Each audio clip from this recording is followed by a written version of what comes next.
బంగాళాఖాతంలో బలపడిన అల్పపీడనం అదే ప్రాంతంలో కొనసాగుతుంది. దీని ప్రభావంతో ఉత్తర కోస్తా, దక్షిణ కోస్తాలో చాలా చోట్ల ఉరుములతో కూడిన జల్లులు కురిసే అవకాశం ఉందని వాతావరణ శాఖ తెలిపింది. రాగాలు 24 గంటల్లో ఉత్తర కోస్తా, దక్షిణ కోస్తాలో చాలా చోట్ల ఉరుములతో కూడిన జల్లులు పడే అవకాశం ఉందని హెచ్చరించింది. విశాఖలో ఉరుములతో కూడిన భారీ వర్షం పడే అవకాశం ఉందన్న వాతావరణ శాఖ కోస్తాంధ్రకు ఎల్లో అలర్ట్ ను జారీ చేసింది. మరోవైపు బుధ, గురువారాల్లో అకస్మాత్తుగా పిడుగులతో కూడిన వర్షాలకు అవకాశం ఉందని ఏపీ రాష్ట్ర విపత్తుల నిర్వహణ సంస్థ ఎండీ రోనంకి కమర్నాథ్ తెలిపారు. ఇక ఏప్రిల్ 11న ఉత్తరాంధ్ర జిల్లాలో పిడుగులతో కూడిన తేలికపాటి నుంచి మోస్తరు వర్షాలు, మిగతా జిల్లాలో తేలికపాటి వర్షాలు కురిసే అవకాశం ఉందని అన్నారు. ఇక ప్రజలు చెట్ల కింద నిలబడొద్దని హెచ్చరికలు జారీ చేశారు.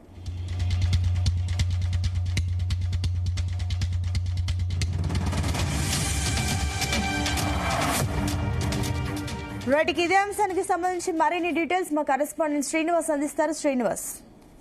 Thank you Sunitha. నైరుతి పశ్చిమ బంగాళాఖాతంలో అల్పపీడనం కాస్త బలపడిందని చెప్పుకోవచ్చు. దీని ప్రభావంతో ఉత్తర కోస్తా, దక్షిణ కోస్తాలో చాలా చోట్ల ఉరుములతో కూడిన జల్లులు కురిసే అవకాశం ఉందని ఇప్పటికే వాతావరణ శాఖ అయితే తెలియజేయడం జరిగింది. రాగల 24 గంటల్లో ఉత్తర కోస్తా, దక్షిణ కోస్తాల్లో చాలా చోట్ల ఉరుములతో కూడిన జల్లులు పడే అవకాశం ఉందని ఇప్పటికే వాతావరణ శాఖ అయితే తెలియజేయడం జరిగింది. గత రాత్రి విశాఖలో భారీ వర్షం పాతం అయితే నమోదైందని చెప్పుకోవచ్చు. గడిచిన 24 గంటలు కూడా ప్రజలంతా అప్రమత్తంతో ఉండాలని ఇప్పటికే వాతావరణ శాఖ అయితే తెలియజేయడం జరిగింది. గత రాత్రి 9 గంటల నుంచి దాదాపుగా 12 గంటల వరకు కూడా భారీ వర్షపాతం అయితే నమోదైంది. అటు విశాఖతో పాటు అనకాపల్లి, అల్లూరు జిల్లాలో కూడా భారీ వర్షపాతం అయితే నమోదవుతూ ఉంది. గడిచిన 24 గంటల్లో కూడా రాత్రి భారీగా వర్షపాతం నమోదైందని వాతావరణ శాఖ అయితే తెలియజేయడం జరిగింది. గత రాత్రి కురిసిన వర్షంతో ఎక్కడికక్కడ రోడ్లన్నీ కూడా జలమయం అయ్యాయనే చెప్పుకోవచ్చు. విశాఖలో భారీ వర్షపాతం నమోదైంది. చాలా చోట్ల ట్రాఫిక్ జామ్ కూడా అయిందనే చెప్పుకోవచ్చు.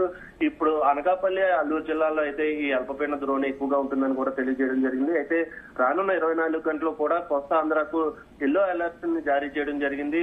మరోవైపు బుధ, గురువారాల్లో భారీ నుంచి అతి భారీ వర్షాలు కురిసే అవకాశం ఉందంటూ కూడా వాతావరణ శాఖ అయితే తెలియజేయడం జరిగింది.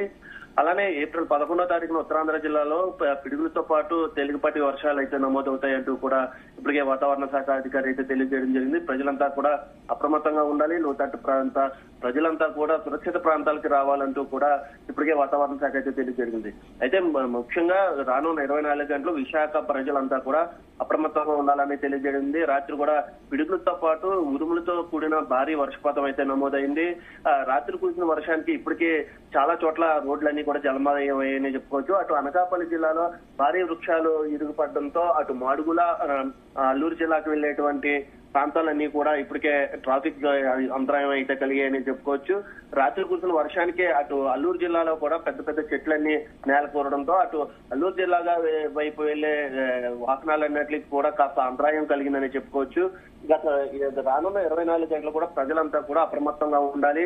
అవసరమైతేనే బయటికి రావాలంటూ కూడా వాతావరణ శాఖ అయితే తెలియజేయడం జరిగింది. అలాగే ఇప్పటికే మత్స్యకారులంతా కూడా వేటకు వెళ్లొద్దంటూ కూడా వాతావరణ శాఖ అయితే తెలియజేయడం జరిగింది. అటు గంటకు 20 నుంచి 40 కిలోమీటర్ల వేగంతో ఈదురుగాలు వీస్తాయంటూ కూడా వాతావరణ శాఖ తెలియజేయండి. దీంతో ఇప్పటికే వాతావరణ శాఖతో పాటు అటు ఏపీ ప్రభుత్వం కూడా అప్రమత్తమైందని చెప్పుకోవచ్చు. ఎప్పటికప్పుడు జిల్లా కలెక్టర్లు సమీక్షలు నిర్వహిస్తున్నారు. ఎక్కడ కూడా ఎలాంటి అవాంఛనీయ సంఘటనలు జరగకుండా ముందస్తుగా ప్రతి ఒక్క అధికారి కూడా అందుబాటులో ఉండాలంటూ కూడా ఇప్పటికే విశాఖ కలెక్టర్ ఆదేశాలు జారీ చేశారు.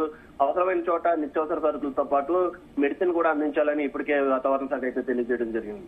అయితే అటు అల్లూరు జిల్లాలో లోతట్టు ప్రాంత ప్రజలందరినీ కూడా సురక్షిత ప్రాంతాలకైతే తరలిస్తూ ఉన్నారు. అలానే విశాఖలో కూడా రానున్న 24 గంటలు ప్రజలు అప్రమత్తంగా ఉండాలి. అవసరమైతేనే బయటికి రావాలంటూ కూడా వాతావరణ శాఖ అయితే తెలియజేయడం జరిగింది. అయితే రానున్న 24 గంటలు కూడా భారీ నుంచి అతి భారీ వర్షాలు కురిసే అవకాశం ఉంది. అలాగే ఒక విశాఖలోనే కాకుండా పలు జిల్లాలో ఇప్పటికే అత్యధిక వర్షపాతం అయితే నమోదవుతూ ఉంది. అటు అనంతపురం జిల్లాలో కావచ్చు, అటు విజయవాడలో కావచ్చు, ఇటు తూర్పుగోదావరి జిల్లాలో కూడా వర్షపాతం అయితే మోస్తరు చినుకులతో పాటు అతి భారీ వర్షాలు కూడా కురుస్తూ ఉన్నటువంటి పరిస్థితి. దీంతో ఇప్పటికే ఏపీ ప్రభుత్వం కూడా అలర్ట్ అయింది. ఎక్కడికక్కడ సమీక్షలు నిర్వహిస్తున్నారు. ఎటువంటి అవాంఛనీయ సంఘటనలు కూడా జరగకుండా ప్రజలను అయితే ఎప్పటికప్పుడు మేల్కొనేటువంటి పరిస్థితి ఉన్నట్టు తెలుస్తుంది.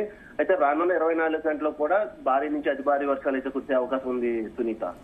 అయితే శ్రీనివాస్, మరోపక్క ఈ అంశంపైన అటు రైతులు ఏ రకంగా స్పందిస్తున్నారు?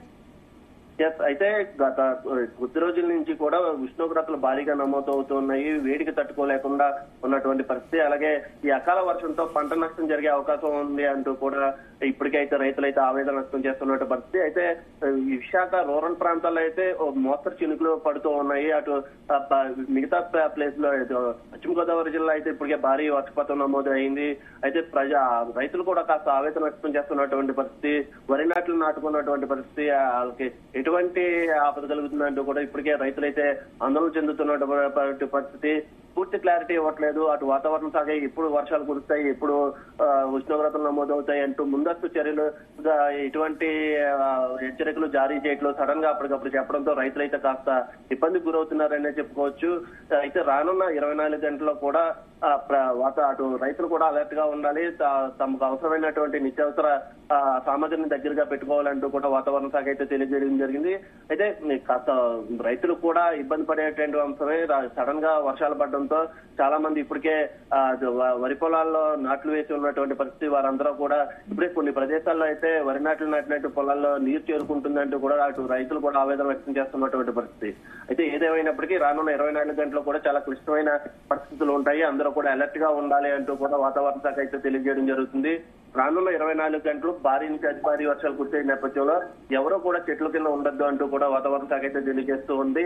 అలానే రానున్న 24 గంటలు కూడా పిడుగులు పడే అవకాశం ఎక్కువగా ఉన్న నేపథ్యంలో ఒంటరిగా ఈ చెట్ల కింద కానీ గుడిసెల్లో కానీ ఉండొద్దు అంటూ కూడా వాతావరణ శాఖ అయితే తెలియజేయడం జరిగింది. అయితే రానున్న 24 గంటలు కూడా ప్రజలంతా అప్రమత్తంగా ఉండాలి. ఎందుకంటే చాలా అంటే ఈ తీవ్రత ఎలా ఉంటుందో తెలియదు. అల్పపీడనం కాస్త ద్రోణిగా మారే అవకాశాలు కూడా ఉన్నాయి. ద్రోణిగా మారితే కనుక భారీ వర్షాలు కురిసే అవకాశం ఉంది. ఈ నేపథ్యంలో ఈ ద్రోణి ఎన్ని రోజులు కొనసాగుతుంది, అల్పపీడనంగానే కొనసాగుతుంది అనేది రానున్న 24 గంటల్లో వాతావరణ శాఖ తెలియజేయనుంది సునీత. అయితే మరోపక్క శ్రీనివాస్, ఇదే విషయం పైన అటు కొన్ని ప్రాంతాల్లో విద్యుత్ శాఖ ఎలాంటి చర్యలు తీసుకుంటుంది? అయితే ఇప్పటికే విద్యుత్ శాఖ కూడా అలర్ట్ గా ఉందని చెప్పుకోవచ్చు. ఎందుకంటే రానున్న ఇప్పటికే గంటకు 40 నుంచి 50 కిలోమీటర్ల వేగంతో ఈదురుగాలు అయితే వీస్తున్నటువంటి పరిస్థితి. అటు విద్యుత్ శాఖ కూడా ఎప్పటికప్పుడు సమీక్షలు నిర్వహిస్తూ ఉన్నారు. ఎక్కడైనా స్తంభాలు విరిగిపడిన చోట వెంటనే పవర్ ని వెంటనే నిలుపుదల చేస్తూ ఉన్నారు. కరెంటు సిబ్బంది అంతా కూడా విద్యుత్ సిబ్బంది అంతా కూడా ఎప్పటికప్పుడు అందుబాటులో ఉండాలి. ఎక్కడైనా ఎటువంటి అవాంఛనీయ సంఘటనలు జరగకుండా ముందస్తుగా చర్యలు చేపట్టాలి అంటూ కూడా అటు విద్యుత్ శాఖ కూడా ఎప్పటికప్పుడు సమీక్షలు నిర్వహిస్తూ ఉన్నటువంటి పరిస్థితి. అయితే అటు అల్లూరు జిల్లాలో పాటు మాడుగుల్లో కొన్ని చోట్ల అయితే కరెంటు స్తంభాలు కూడా విరిగిపడినట్టు మనకి సమాచారం అందుతుంది. అయితే ఎక్కడ కూడా ప్రజలకు ఇబ్బంది కలగకుండా ఎప్పటికప్పుడు ఆ ప్రదేశాల్లో ఉన్నటువంటి ఎక్కడైతే స్తంభాలు విరిగిపడ్డాయో ఆ ప్లేసుల్లో మాత్రం విద్యుత్ నిలిపివేసి మిగతా చోట్ల పునరావృతం చేస్తూ ఉన్నారు. ఎప్పటికప్పుడు ఆ స్తంభాలు విరిగినప్పటికీ కూడా వెంటనే యుద్ధ ప్రాతిపదికన స్తంభాలను కూడా అక్కడ నుంచి వెంటనే తొలగిస్తూ ఉన్నారు. ఎక్కడా కూడా ప్రజలకు ఎటువంటి ఇబ్బంది లేకుండా విద్యుత్తును అయితే కొనసాగిస్తున్నటువంటి పరిస్థితి. అయితే ఒక మాడుగుల జిల్లాలోనే కొన్ని చోట్ల భారీ వృక్షాలు విరిగిపడి అటు కరెంటు వైర్ల మీద పడటంతో కాస్త ఇబ్బంది కలుగుతున్నటువంటి పరిస్థితి. అటు అల్లూరు జిల్లాలో కూడా కాస్త పవర్ అయితే నిలుపుదల చేయవలసి వచ్చింది. అయితే పునరావృతం చేయడానికి కాస్త టైం పడుతుందంటూ కూడా అటు విద్యుత్ శాఖ అయితే తెలియజేయడం జరిగింది. అయితే విశాఖలో కూడా దాదాపుగా కొన్ని ప్రదేశాల్లో అయితే చెట్లు విరిగిపడ్డాయి. కానీ ఎక్కడా కూడా విద్యుత్ ఎటువంటి ఆటంకం లేదంటూ కూడా విద్యుత్ శాఖ అయితే తెలియజేయడం జరిగింది. Sunitha. Right Srinivas, thank you.